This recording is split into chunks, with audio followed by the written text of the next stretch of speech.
So when we understand uh, mathalas, as the Quran calls them, and parables, as the Bible calls them, then we understand that the language is used for our growth and development from a physical and emotional perspective to a spiritual perspective to a divine perspective. And once we reach that level of maturity, then it's parables in the Bible where Jesus, the Christ, says, when you see me, you have seen the Father. I and the Father are one. That boils down to people's concept and idea of what the word Father means. The only thing I can actually relate it to when he said I and the Father are one, it goes back to understanding this. It goes back to my understanding of the root and the nous. When he said me and the Father are one, this is the divineness. And when you submit your will to the knowledge, wisdom, the guidance through divine inspiration to the will of the divine, then that's my understanding of what the Christ was saying when he said me and the Father are one. You can't get through me, you can't get to the Father but through me. And that becomes clear when an individual is mature from this perspective. When his mind is free from Europeanized, organized religion, which in the beginning was actually designed to keep us functioning on the lowest level possible. To keep us functioning from and understanding things from a literalist perspective. So when we look at them from a literalist perspective, then, and we understand that, then we understand what the Christ was saying when he said you have to be born again, you have to become as little children again. And the people looked at that from a literalist perspective, and then they went to questioning them about how can I become a little child again? What do I have to do? Go back up in my mother and come back out again, or some throw it off answer like that. That just goes to show you where they were at in their development. And he was the example to take them to the next level of their development. And that's tapping back into their divineness.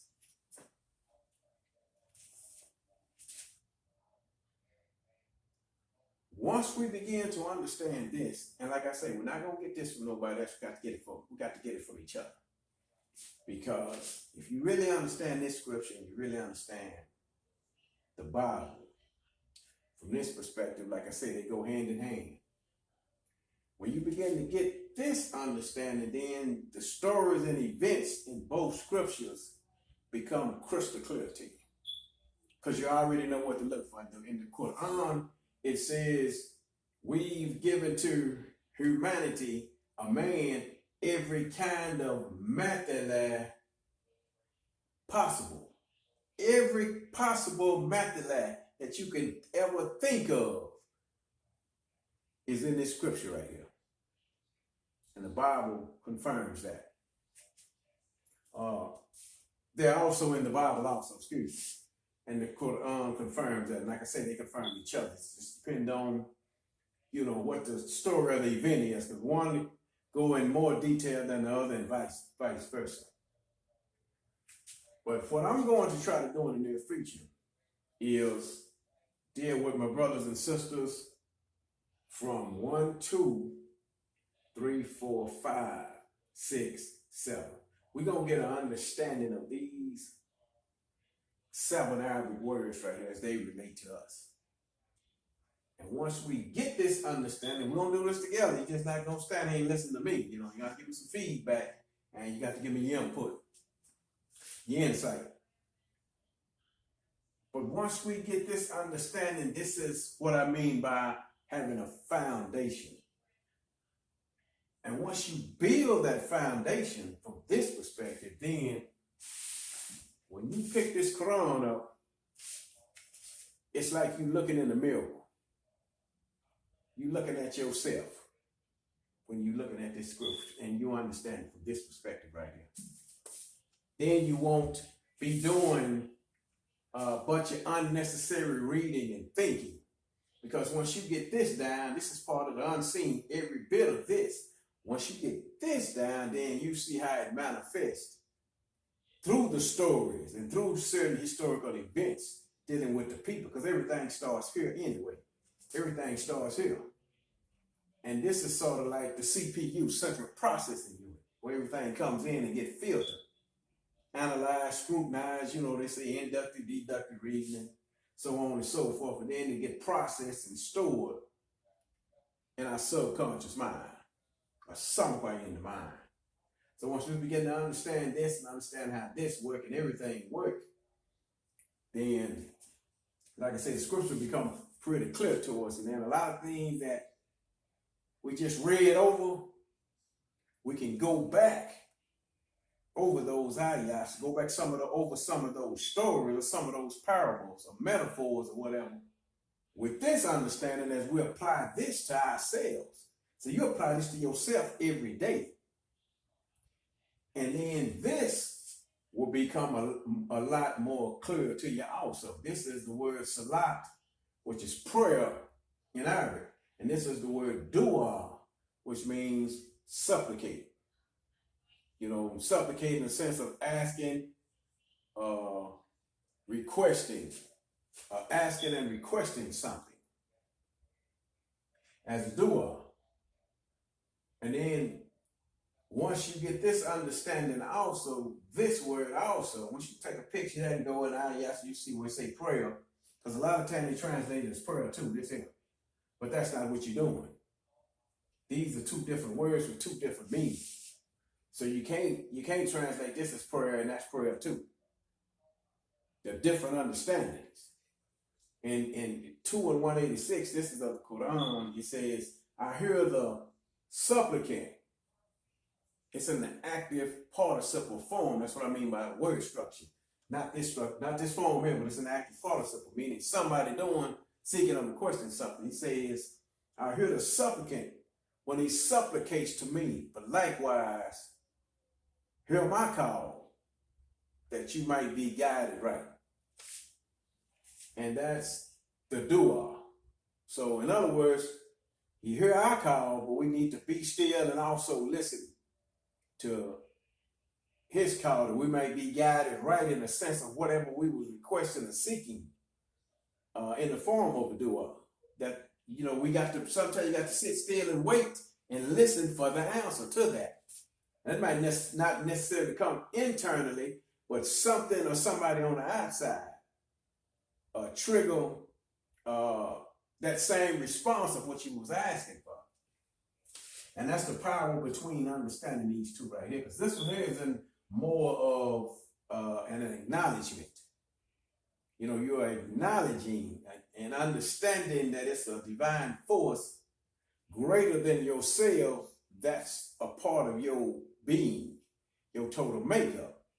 So pretty much that's what you do here. You're acknowledging something, a force or a source. We call it God or we call it Allah. But if you break the word down, which is a noun, God, Allah is a noun, person, place, thing, or ideal. And you go through that process.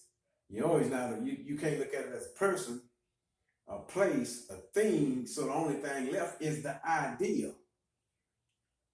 So the idea is pretty much unseen outside of what we see in creation, the magnificence of creation.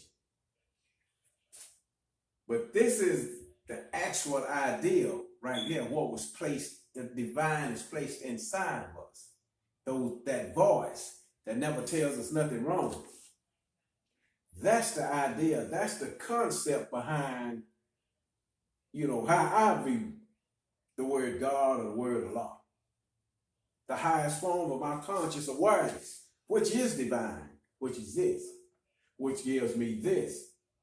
Divine faculties that that's the counterpart to my physical faculties or physical senses. If you understand what I'm saying, if that makes sense. So this is a beautiful thing once we can understand it from this perspective. It takes away all doubt. He said, in it is no doubt. Fi orebe. No doubt is in the scripture for the mutakim, those who are God conscious, those who are conscientiously aware. And it starts up here. So some food for thought, something to think about, something to seriously think about right here. Because the scripture says, the Quran said, those who believe in the unseen, and that's what we're dealing with, the unseen. But we can identify what's unseen through the Arabic language, through the beauty of the Arabic language. This is what's considered the unseen. We can't, we understand the mind and the highest part of our conscious awareness is divine. But we have the words that we can define and get somewhat of an understanding of what we can't see. That's the beauty behind this book right here.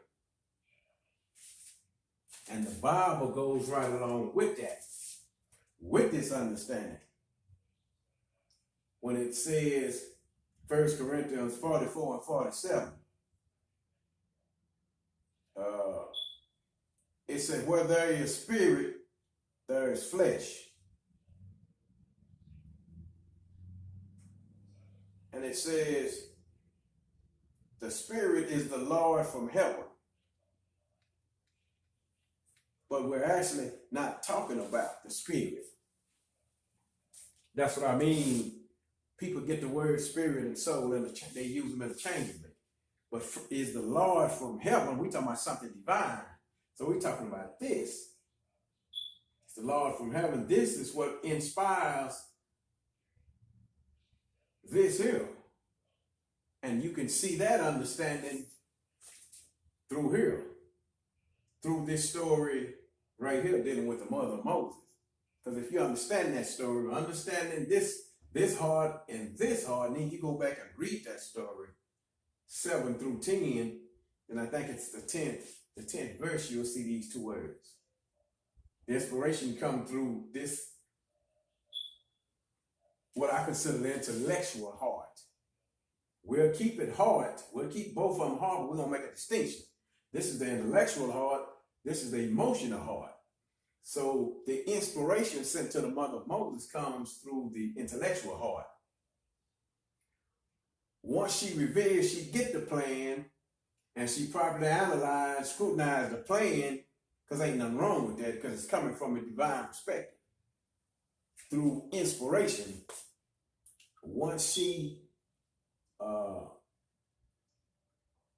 take in the plan and understanding of the plan, then she starts to carry the plan out. And she, let the little boy go, let little Moses go. But as she see him approaching, Pharaoh's wife and the other hosts that's around, this heart kicks in. The emotional heart, which is natural for especially a woman to see, to perceive danger, dealing with her son. So she, this emotional heart with limited understanding, because the full understanding of what was going on was processed here. This is limited understanding. You just acting off what your 5 senses see and how you feel about that. And it says that she almost disclosed the case or the plan.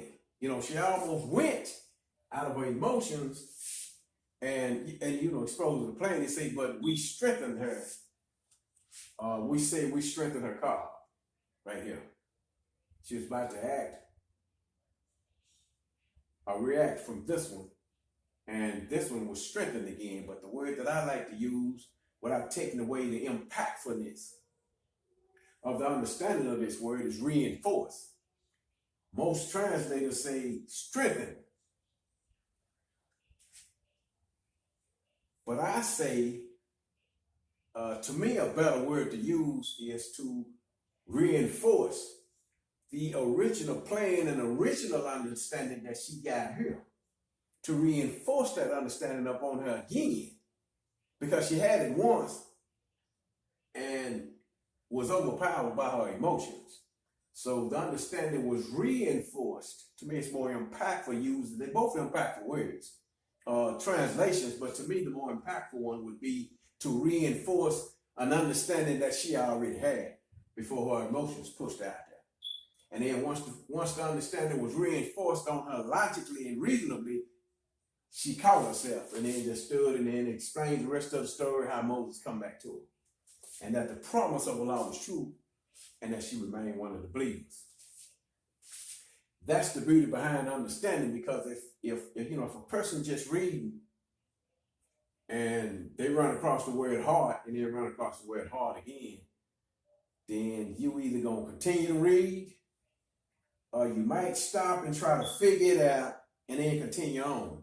But if you actually know what's going on, then it's more, the story is more clear to you and it's more impactful.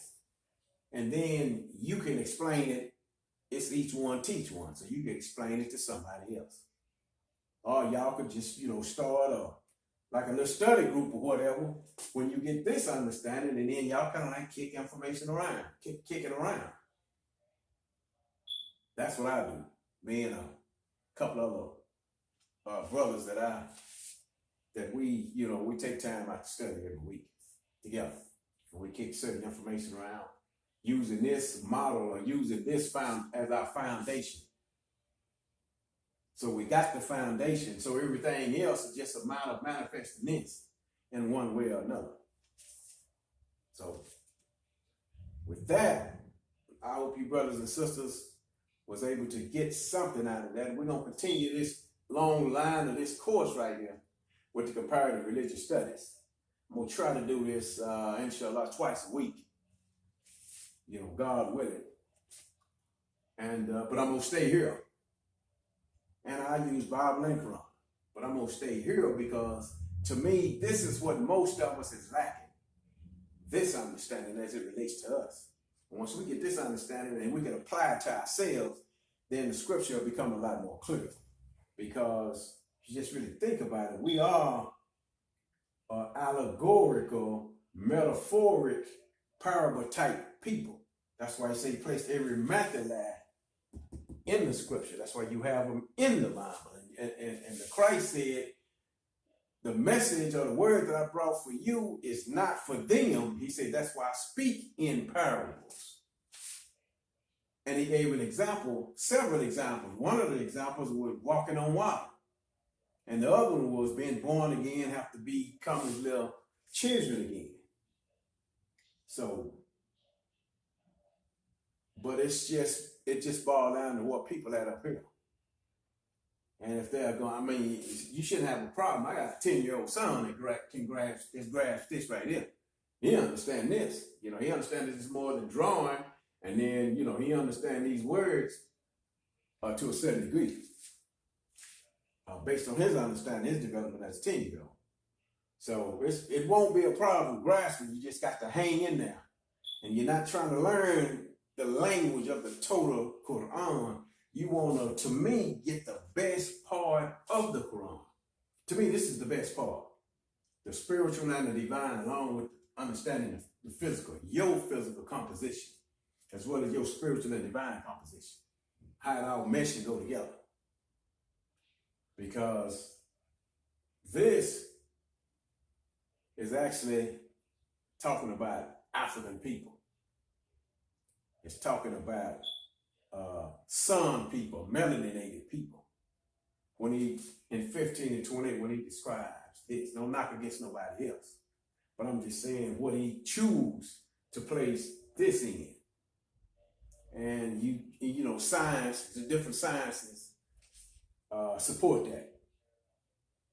They in agreement with that. But that's right now, that's besides the point.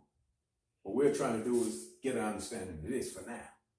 And then everything else will come back into play, because the other people that's being explained in the scripture, we need to properly identify them. not just as a spirit floating around somewhere. We need to physically identify them as we can physically identify ourselves, then and now. So with that, once again, I hope my viewers was able to get something out of this, and we're going to stay this course right here, and other things, other stories that's similar to this, other topics that's similar to this in the near future. So with that, peace and love. Look to see you brothers and sisters in the next shift.